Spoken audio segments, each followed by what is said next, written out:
Good morning, everyone. I just wanted to talk to you guys about a conference that I attended recently online, which was the 2021 National Strength and Conditioning Association, where there was a discussion regarding pilots of military helicopters and planes and how to optimize conditioning and strength training for these individuals to help them prevent lower back pain and neck pain. Obviously, we all know that those are the main issues that most of us have in this particular setting.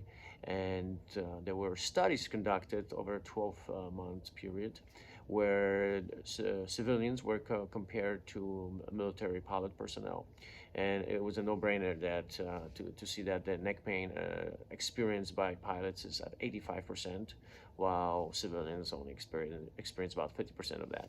For back pain, was about 74% of pilots experiencing lower back pain, while civilians experience only 36. So as you can see, the change or the difference is quite significant. It was also discussed during this conference that there's about 4 major risk factors that contribute to these issues of having low back pain and neck pain.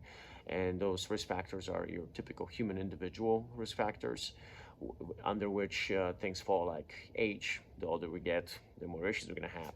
Height, the taller you are, the more issues you have because of the equipment that you're using and the actual area that you're sitting in the plane or a helicopter.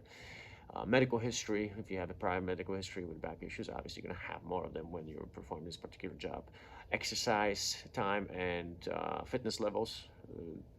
Those will also play a major role on how one person experiences pain in their back or neck.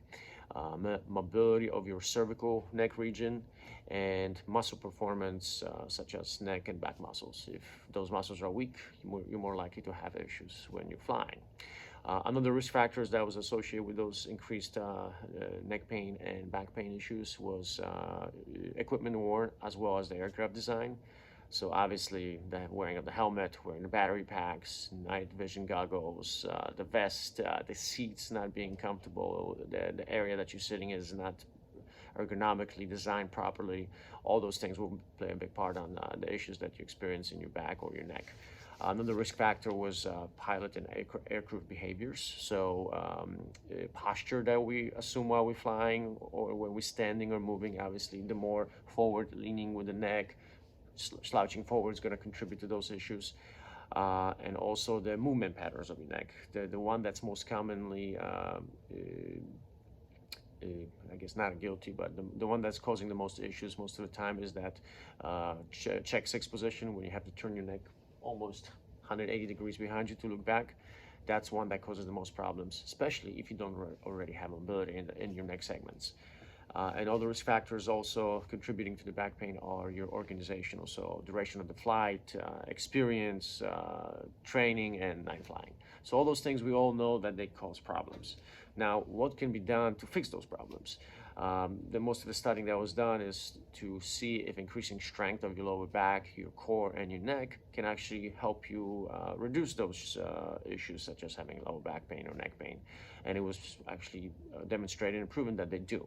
So it was advised that pilots and crew members that fly, on a regular basis should be engaged in some kind of strength training program that is designed to increase core, lower back, and hip strength, as well as the deep flexor muscles of your neck, and basically increase the mobility of your cervical region, as well as your lower back and your thoracic cage.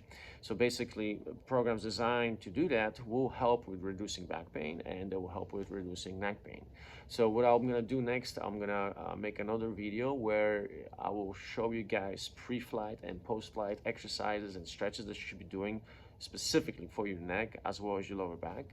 And by doing the specific exercises, you will increase the motion in your neck, in your thoracic cage, and your lumbar regions.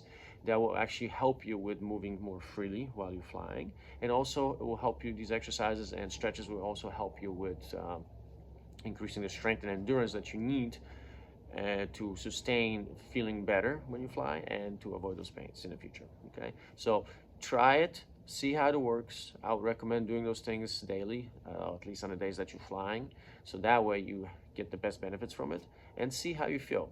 After doing them for a few weeks to a few months, I think you should see a pretty good results, and you should see diminished lower back pain, diminished neck pain, and you should feel better overall. If you have any questions, feel free, to come and see me, and use these videos to do these exercises when you're away on deployment or TDYs.